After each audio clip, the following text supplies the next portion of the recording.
Namo tassa bhagavato arahato samma sambuddhassa. Namo tassa bhagavato arahato samma sambuddhassa. Namo tassa bhagavato arahato samma sambuddhassa. Sadhu, sadhu, sadhu. Hello everyone. Today we'll discuss how to find the true teachings of Lord Buddha and how to recognize a true person or a sappurisa or a noble Kalyanamitta. Why is it crucial to find the correct teachings? Because not every teaching by the name of the Buddha was given by the Buddha himself, nor was it approved by Lord Buddha as interpreted correctly. If someone follows something incorrect or partially correct, would that lead to the intended result? Most likely not. If I follow the right path and right directions, I can reach the right destination. If I follow a wrong path, I won't be able to reach the desired destination. Although I am in the right path, sometimes detours may occur due to various reasons. Detours can delay the duration I need to get to the final destination, but wrong turns can move me away from the right path for more than one lifetime. So what was Lord Buddha's ultimate advice for all of us? It's to realize the Four Noble Truths and permanently end all the worries and sufferings.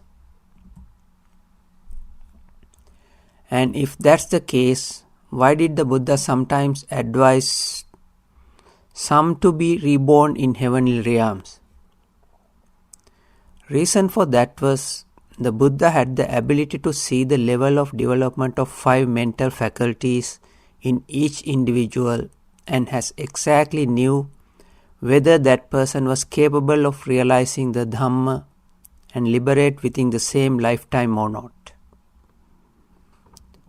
Only for those who haven't had that capacity, Lord Buddha gave the other option, leading to a reborn in a heaven.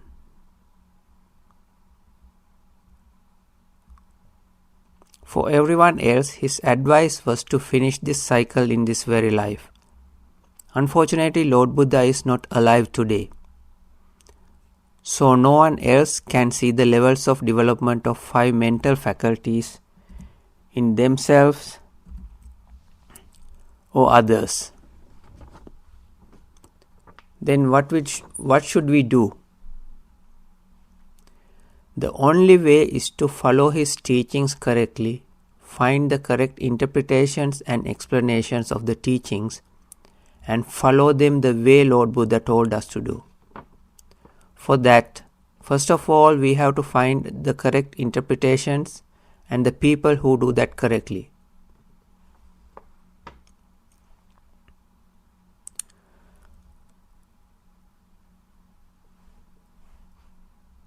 As you can see on the screen, linked Discourses 55.5 with Sariputta, Buddha asked Sariputta, they speak of factors of stream entry. What factors of stream entry? Sir, the factors of stream entry are associating with true persons, listening to the true teaching, rational application of mind, and practicing in line with the teaching.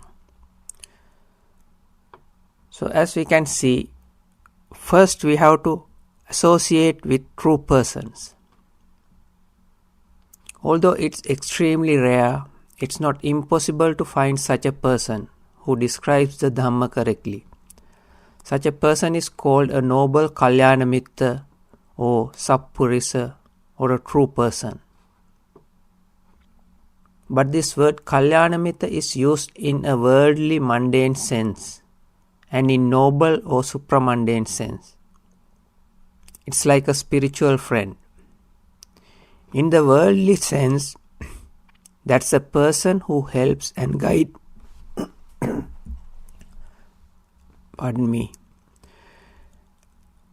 others to refrain from bad or wrong actions and encourages others to do good or wholesome acts.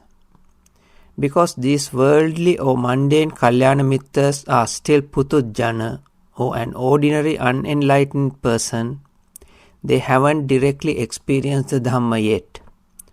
Although they may possess a great knowledge about Lord Buddha's teachings. Regardless of the knowledge, they don't have direct experience. So they won't be able to show others how to get into the noble path. If that was possible, this world must be full of enlightened people. But in contrast, a noble Kalyanamitta or a Sappurisa or a true person or a noble spiritual friend is a person who has already had direct experience of the Dhamma. They have seen and realized the Four Noble Truths within themselves. That's not merely a knowledge about the Four Noble Truths, knowledge about all the suttas. There's a world of difference between knowledge and experience it within. So a noble friend has already seen the path, already in the path, and knows how she or he got there. And also experience the difference in mundane worldly life and the noble Arya life. They have experienced the difference. They have experienced the relief.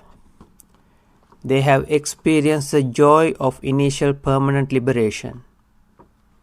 They have experienced the fundamentals of the Dhamma. Because of that, they begin to develop true Brahma Viharas within and truly wish everyone else achieve the same. That genuine wish automatically comes from the partially but permanently purified mind. This noble friend or Kalyanamitta does something beyond the scope of a worldly mundane spiritual friend. His main focus goes beyond refraining from unwholesome and doing wholesome. His focus is about reaching the irreversible and permanent escape from all unwholesome acts and reaching the point of complete purity of the mind. During those traditional meditation practices, people experience and reach some kind of purity and peace in the mind. But those states are not permanent.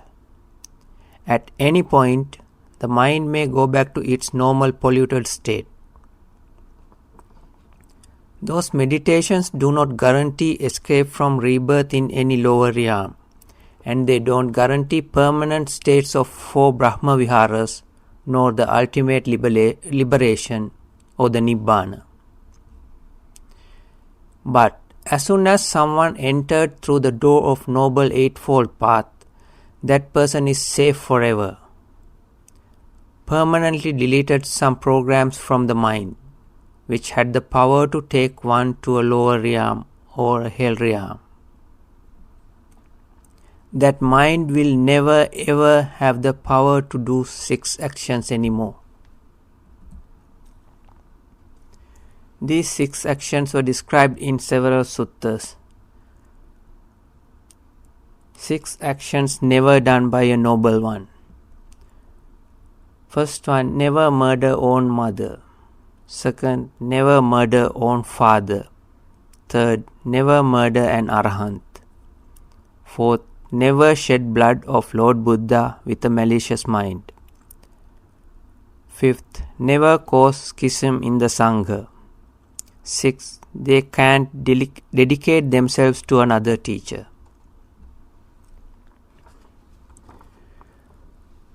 We'll discuss about the 5th one. This can happen in many ways among monastics. But the most important aspect for everyone, including monastics as well as lay people, is the following explanation from Number discloses 1037 Schism in the Sangha, Sangha Bheda Sutta. Upali. It's when a mendicant explains what is not the teaching as teaching, what is teaching as not the teaching, what is not the training as the training, what is the training as not the training, what was not spoken and stated by the realized one as spoken and stated by the realized one, what was spoken and stated by the realized one as not spoken and stated by the realized one, what was not practiced by the realized one as practiced by the realized one, what was practiced by the realized one as not practiced by the realized one, what was not prescribed by the realized one as prescribed by the realized one, what was prescribed by the realized one as not prescribed by the realized one. Knowingly or unknowingly, all of these 10 things happened and happening all around the world, whether aware of their consequences or not.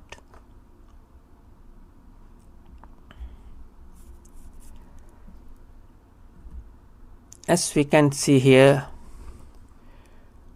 these 6 things never be done by a noble one. As we mentioned in number 5, only a noble friend or Kalyana Mitta or a Sappurisa is guaranteed not to alter any of Lord Buddha's teachings. In case a mistake happened by a noble one, as soon as they recognize it, they will definitely correct that mistake and let others know about that. They never hide their mistakes about the Dhamma and never want to misguide others in the path or leading to the path. Their only wish is for everyone else to reach the same liberation. Although at the first stage of enlightenment or Sotapanna or stream enterer stage, one has had only the initial direct experience of the Dhamma. That's already permanent cleansing of the mind. They have to complete the path for full liberation. When one advances through the path, their wisdom, knowledge and realization deepens until reach the full liberation or arahantship. Despite being an Arya or a noble one, not everyone is able to describe or explain the true meanings of the Lord Buddha's deep teachings, which guide others towards liberation. Those who can do that, even among noble ones, are very rare, as Lord Buddha mentioned in the following discourses. This is from Numerical Discourses 696 Appearance, Patubhava Sutta, and Khuddaka Nikaya 345 Bahujanahita Sutta. Mendicants, the appearance of 6 things rare in the world. What 6? A realized one, a perfected one, a fully awakened Buddha. A person who teaches the teaching and training proclaimed by a realized one. Rebirth in a civilized region. Unimpaired sense faculties. Being bright and clever. Enthusiasm for skillful qualities. The appearance of these 6 things are rare in the world. Regarding number 2, was the Buddha wrong? Did the Buddha make a mistake? Because we see tens of thousands of people teaching Buddha's teachings all around. Can this really happen according to this sutta? Lord Buddha's words are the most perfect, truest words in the entire universe. Therefore, a lot must be wrong with the current situation in the Buddhist world. Here's another citation from the Tipitaka. Buddho lokam hi uppanno. Birth of a Lord Buddha is in this world. Manussattampi dullabhang. Getting a human life is rare. Birth of a Lord Buddha in this world and getting a human life is rare. Ubhosu vijjamanesu. When both of them are present. Savanancha sudullabhang. Hearing the true Dhamma is extremely rare. See, although we may have a Lord Buddha in this world and we are humans, but hearing the true Dhamma is extremely rare.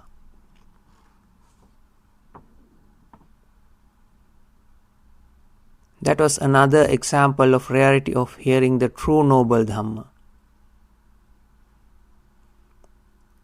Now we'll find out how to distinguish an enlightened Arya or noble one from an unenlightened. The word enlightenment is widely used in almost every religion and in spirituality. But enlightenment in Buddhism is different than any other definition. Enlightenment is the awakening to the ultimate truth, absolute truth, not a relative, ever-changing truth. This absolute truth never changes. Lord Buddha's path is the one and only path to experience that absolute and ultimate truth. Nothing is beyond that. No other religion or philosophy can do that. Regardless of their claims, that's absolutely impossible.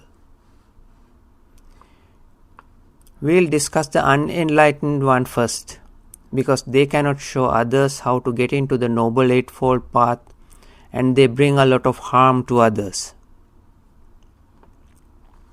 The sad thing about this is they don't even recognize that they can't do that. So they continue their dangerous work. Because if someone is truly honest with themselves, they would clearly know that they haven't reached any level of enlightenment. They haven't had any direct experience of the Dhamma. But the most unfortunate situation is when someone falsely believes that he or she has attained some level of enlightenment. Some even think they are fully enlightened arahants.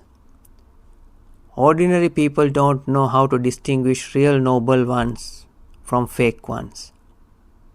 They follow those disguised noble ones blindly. But the most fearful thing about following them is the very serious negative consequences coming in their way. If I follow a fake path, I won't be able to reach the right destination or reap the correct result intended by Lord Buddha.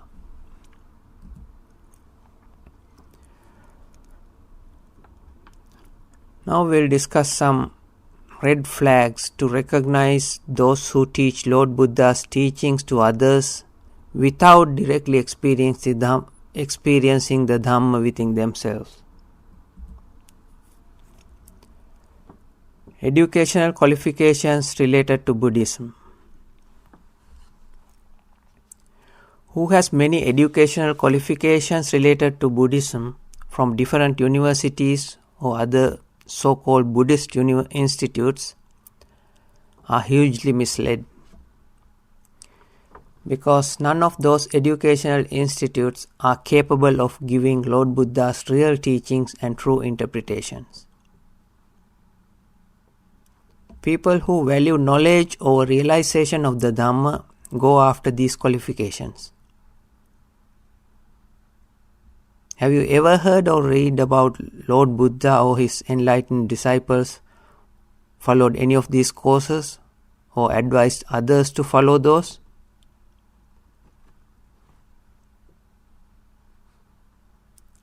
This is a corporate scam, trying to make money or other gains out of Lord Buddha's teachings and at the same time push people away from the correct path.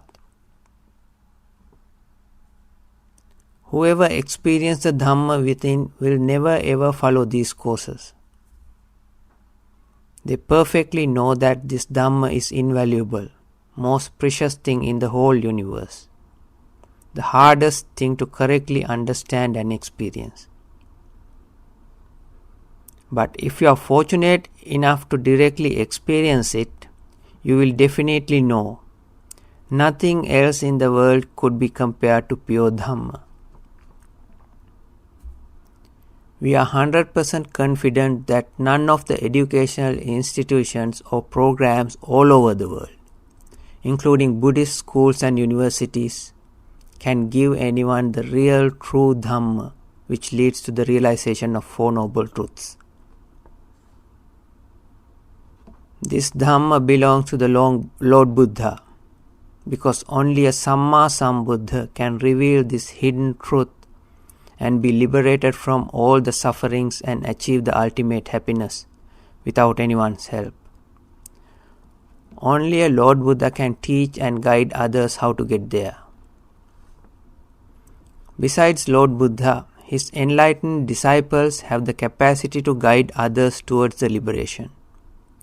They cannot do what the Buddha did, but only a fraction of that.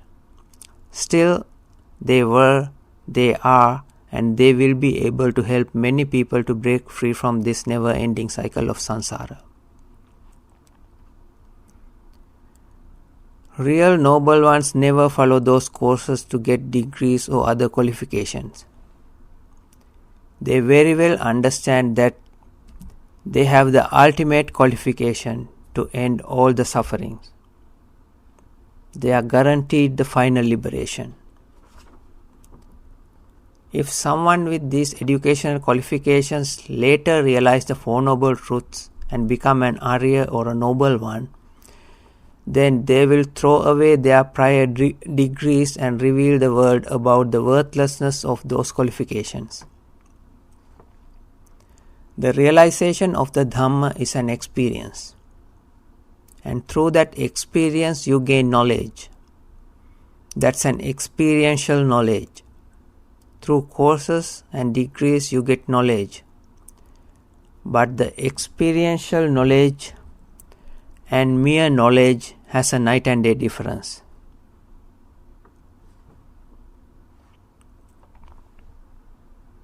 Next one, the big thing, Buddhist meditation. We discussed about this meditation situation in last video, but we'll go through briefly. This meditation currently we see is not the real meditation taught by Lord Buddha. There are various methods. This monk's method, that monk's method, this guru's method, that teacher's method. Whole world is following different teachers, but no one seems to follow Lord Buddha. If all these meditation masters did the right thing, this world would be full of enlightened ones, real Buddhists. Must be a genuine happy place to live on without suffering. Unfortunately, the reality is exactly the opposite. Have you ever read or heard that the Buddha organized any meditation retreats? 1 day, 3 days, 1 week, many weeks, and so on.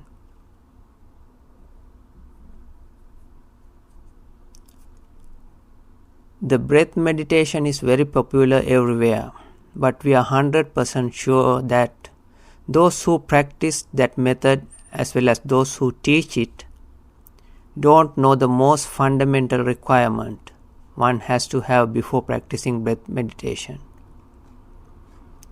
We'll discuss about this deeply in a later talk. It's like a blind herd following blind leaders.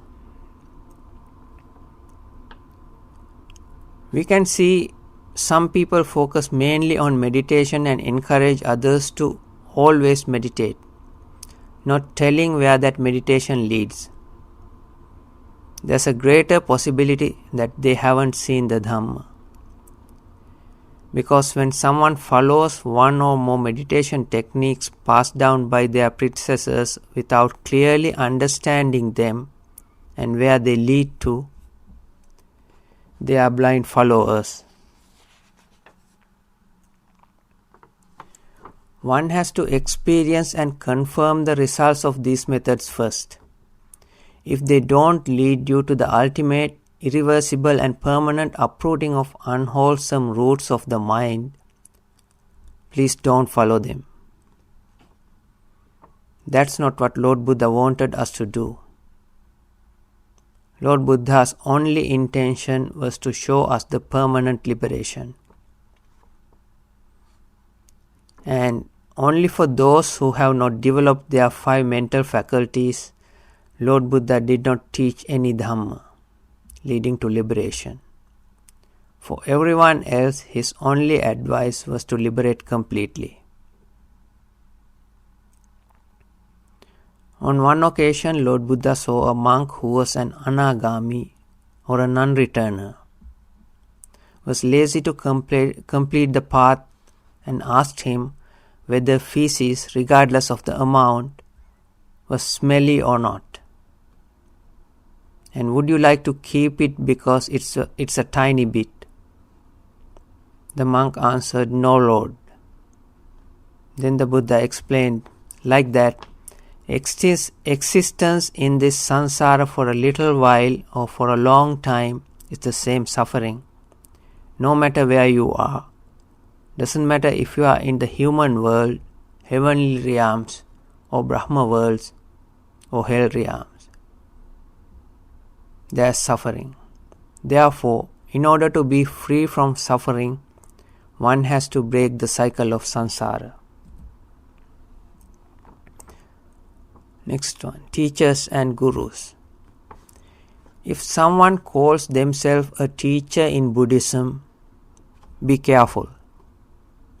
There's 100% certainty that that person hasn't seen the Dhamma, hasn't seen the Buddha.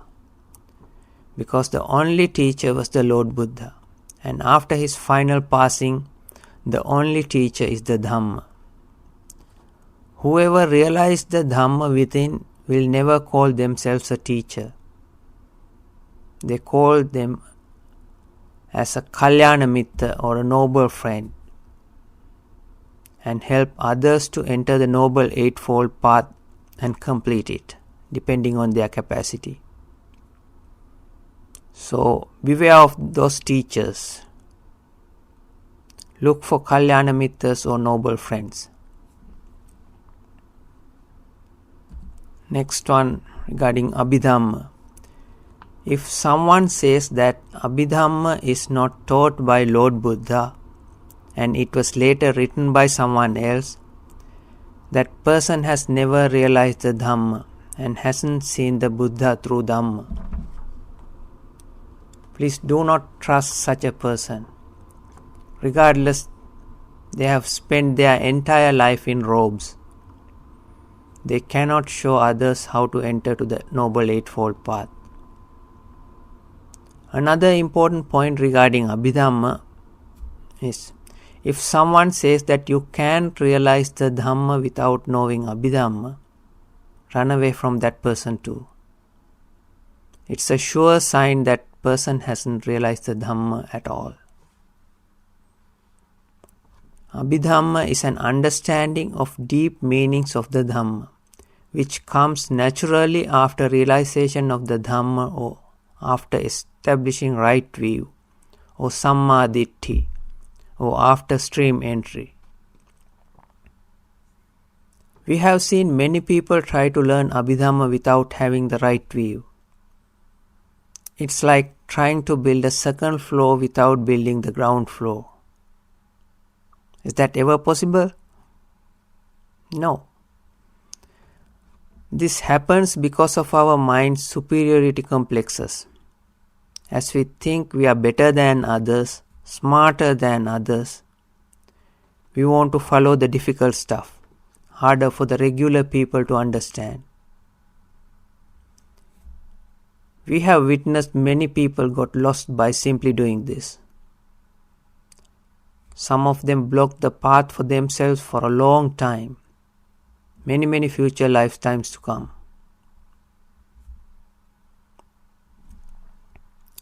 Next one is Buddhist researchers. If someone, whether a monastic or layperson, does researches by the name of Buddhism, that's a red flag. They may look into the human history, research the influence of Western, Greek, Eastern scholars on Buddhism. They may also search for historical evidence for places related to special events of Lord Buddha's life. Everyone who does these kinds of unnecessary things for liberation from suffering has never realized the Dhamma, or has never realized the importance of realizing the Dhamma. They not only waste their precious human life, but also waste the lives of poor people who follow them as well.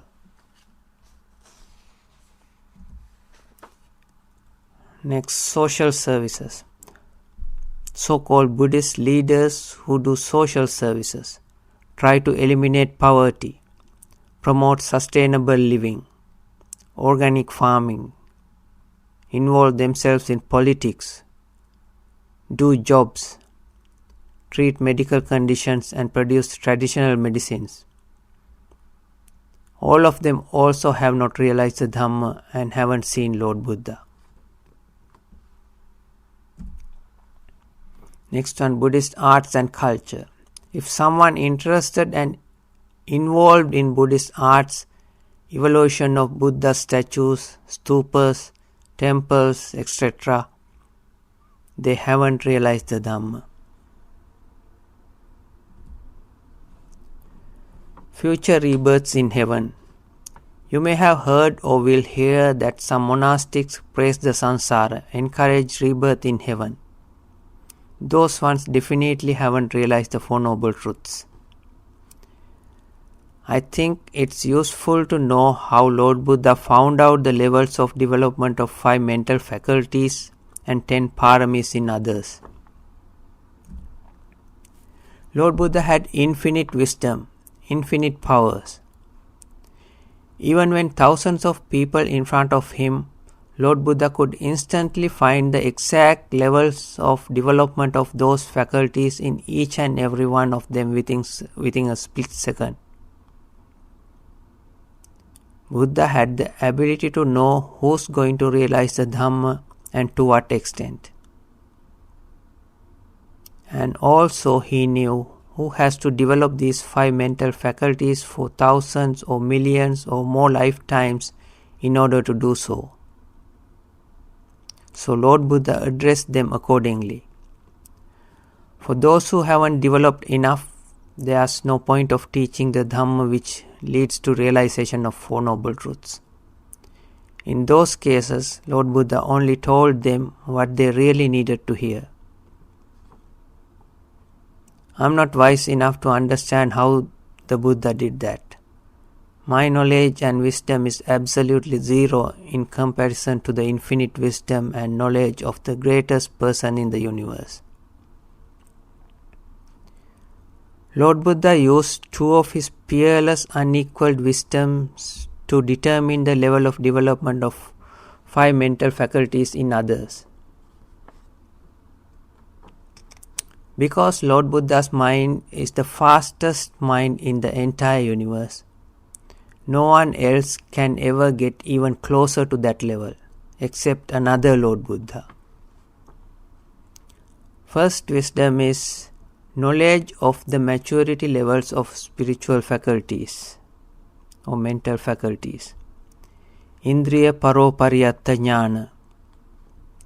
The Buddha had the ability to perceive the precise maturity levels of an individual's 5 spiritual or mental faculties, namely Saddha, faith, Viriya, effort, Sati, mindfulness, Samadhi, togetherness, Panya, wisdom. Don't worry, we'll discuss about this in detail later.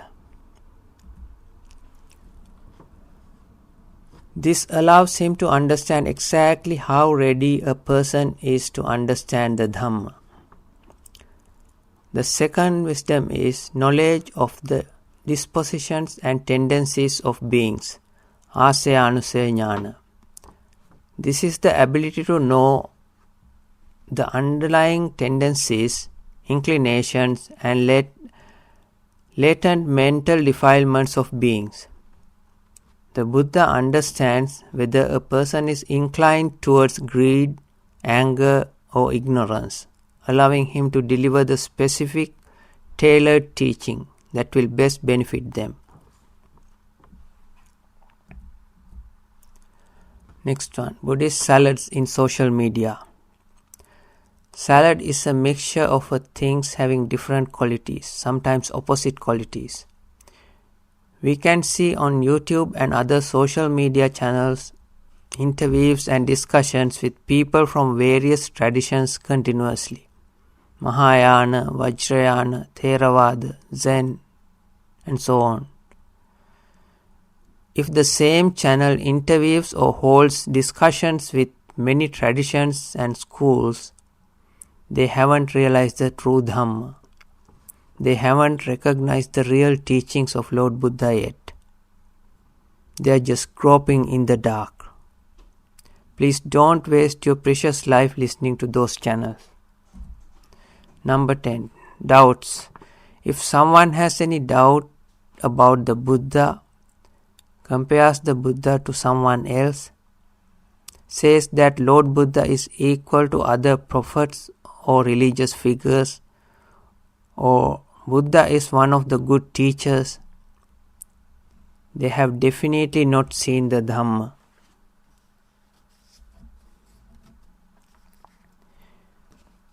We can see many well-known so-called Buddhist teachers or Buddhist elders do this exact thing.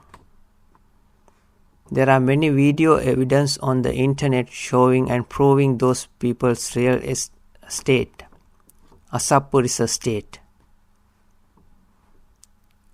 We can find the meaning of Asapurisa in several suttas from Tipitaka, but I picked one that was most suitable for this situation. Numerical Discourses 4.205, a good person. Mendicants, I will teach you a bad person and a worse person, a good person and a better person. And what is a bad person? It's someone who has wrong view, wrong thought, wrong speech,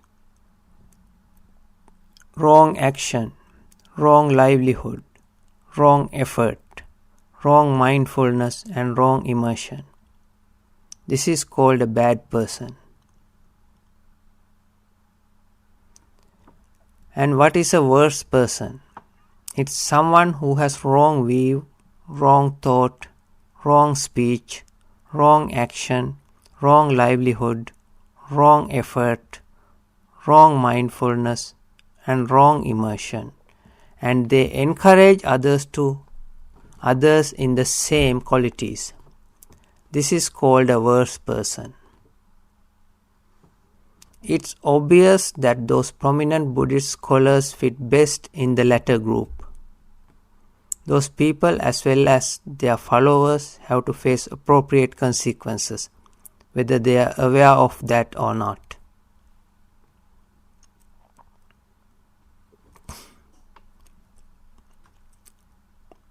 As you can see in this, anyone who has wrong view, that means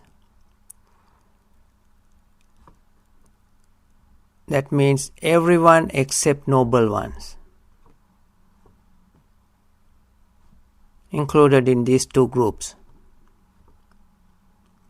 because only those who entered the Noble Eightfold Path has the right view, correct view. Next one, rituals and merits. Whose main focus on doing meritorious acts than wholesome, skillful acts. Included in here. Merits helps us to live comfortably, be reborn in heavens, prolong samsara happily. Wholesome, skillful acts help to permanently purify our minds from unwholesome roots and reach the ultimate happiness. Those who mainly focus on meritorious acts and performing rituals haven't realized Four Noble Truths yet. Precepts and ethics. Whoever put more emphasis on taking precepts and code of conduct,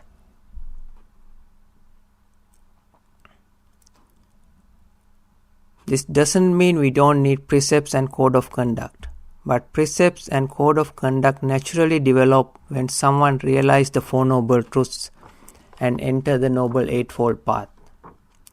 Such person does not necessarily have to take precepts. Their minds already have those virtuous values permanently embedded in them.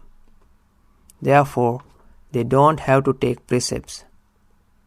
They are self-disciplined, don't have to forcefully follow rules for a certain period of time or a longer time. They follow them silently until the moment of parinibbana or complete cessation of all suffering. At the same time, for those who haven't reached the noble right view, taking 5 precepts, 8 precepts, 10 precepts or more are far better than doing nothing. But that's not what Lord Buddha expected from us, as described and praised in the following suttas. My teaching is for fading away of greed, not for the sake of ethical purity. As said above, the most important thing to do is to permanently get rid of greed. When you do this, when you permanently begin to clean your mind from all unwholesome aspects, the virtue or ethical purity will develop simultaneously, without any extra effort, almost automatically. This is how it truly works.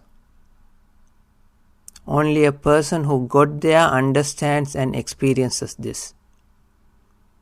True virtue comes from a clean mind, permanently and irreversibly clean mind, not taking precepts or strictly adhering to rules without a permanent clean foundation of the mind.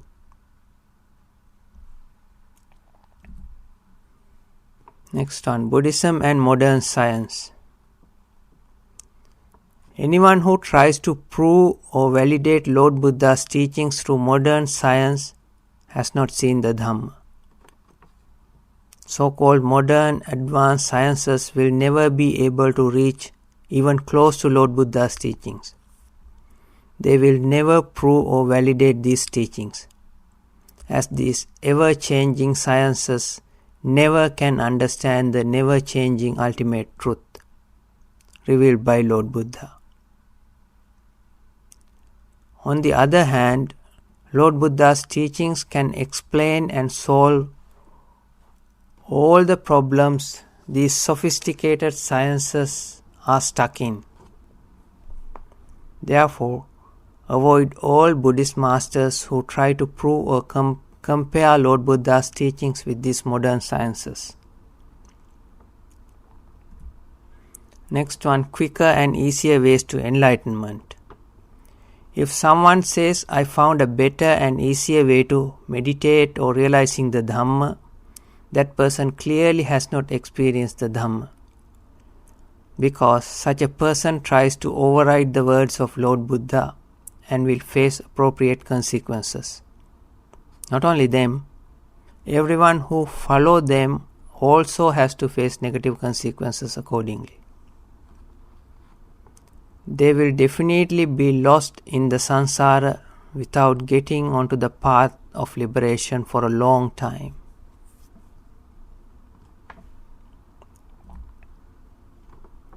I recently witnessed another example in social media that was hugging and kissing Lord Buddha's statue. At the surface, this may look like an innocent act of paying respect, but it reveals the state of mind of the person behind that act. While kissing the feet of the statue is justifiable, kissing or hugging other parts of Lord Buddha's statue would never be done by a person who saw the Dhamma, who experienced the Dhamma. Because when someone experiences the Dhamma, they truly understand the worth of Lord Buddha, and we are not worth enough even to get close to Lord Buddha's body.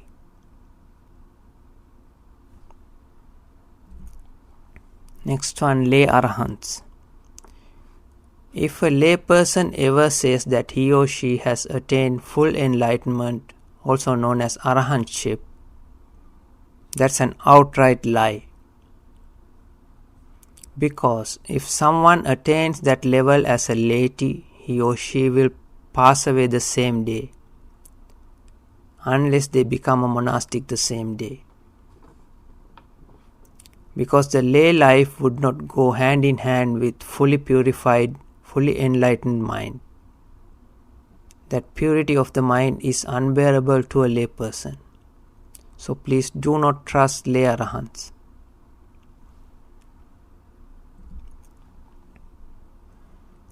Who is Mahasangha in Buddhism? The word Sangha means a group. Generally in Buddhism, word Sangha or Mahasangha refers to monastics, monks and nuns. But there's another more important category called Arya Sangha, Noble Sangha, Sangha Ratana or Gem of Sangha. This is different from the commonly and widely accepted definition in the society. In the famous Ratana Sutta, Lord Buddha described the gem of Sangha or Arya Sangha or the Noble Sangha. This group includes 8 individuals or 4 pairs. Chattari Purisa Yugani Atta Purisa Puggala. 4 pairs, 8 individuals. Regardless of their status, monastic or lay, anyone who has reached one of those 8 stages belongs to this noble group. Therefore, out of all bhikkhus, monks, bhikkhunis, nuns, upasakas, lay male followers, and upasikas, female lay followers, only those who have got into one of the 8 stages will be included in the gem of the Sangha. Everyone else, be a monk, nun, lay follower, does not belong to Arya Sangha or Noble Sangha. These 8 stages are stages of Noble Eightfold Path. Only realized ones are in this path, and they are the only ones who have experienced the Dhamma and are guaranteed to reach the final goal, fully purified mind, the arahantship. So when someone says only monks and nuns included in the Mahasangha, that's an indication of their unenlightened mind. They are still putujjanas or ordinary worldly beings despite being a monastic.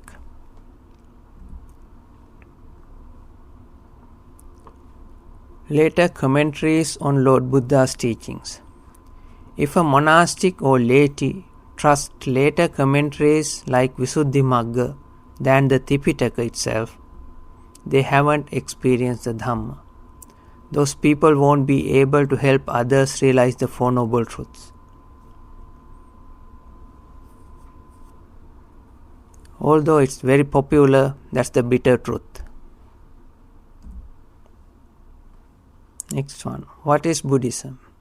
A religion, a philosophy, a doctrine.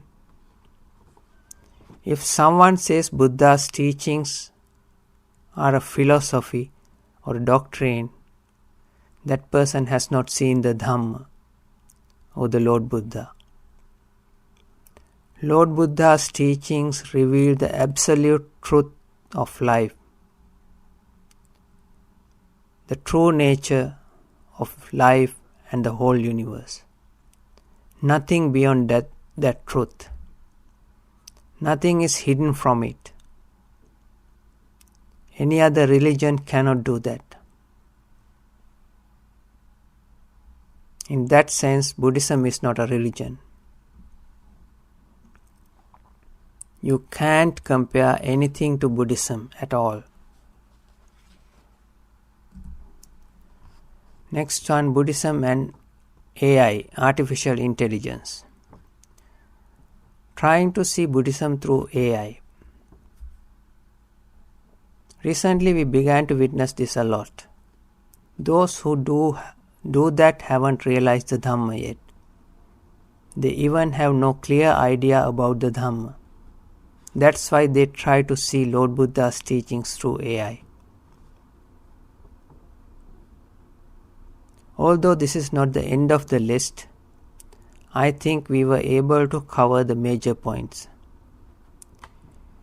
We hope these red flags help wise people.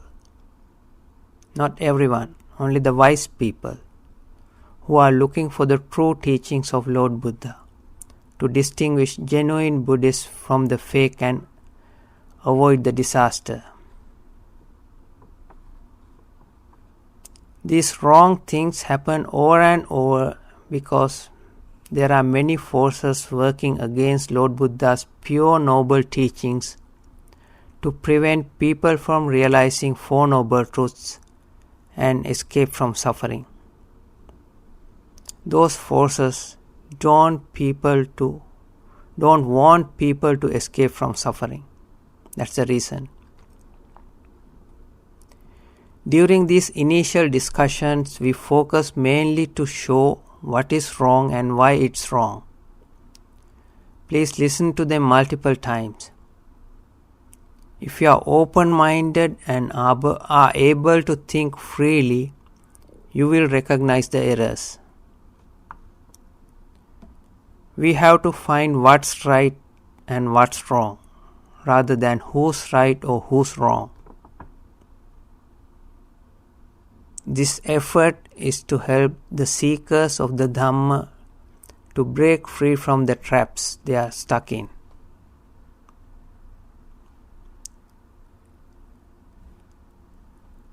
Please submit your questions and comments if you have any. May the light reach everyone in the dark. In the next discussion, we will begin to uncover the steps towards realizing the Four Noble Truths and break free from this cycle of suffering. May all beings realize the Four Noble Truths and experience the ultimate happiness. Sadhu, sadhu, sadhu.